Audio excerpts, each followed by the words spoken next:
Hi, I'm Luca from Mosalingua. Today I want to share a very effective learning technique for making sure that you don't give up on your language learning goals and that you make good progress in the long term. This method is called the chain technique.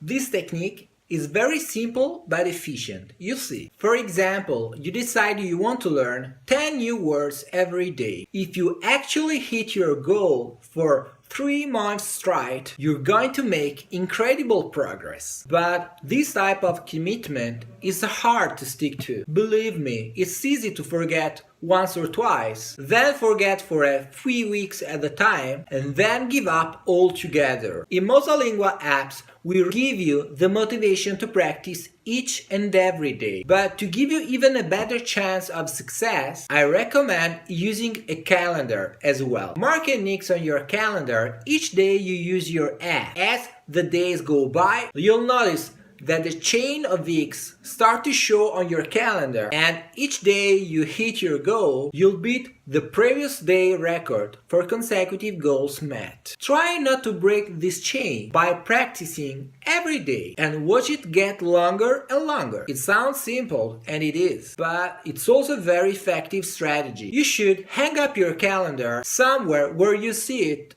every day and be reminded to practice your language. And if your family and friends see it and know about your goals, even better. This is called public commitment. There you have it, the chain technique. I really encourage you to try it out. Why not start today? Even an old calendar you have lying around can work with this. So keep up and don't forget to practice every day with your Mosalingua app. You have a lot of bonuses and freebies waiting for you. See you soon!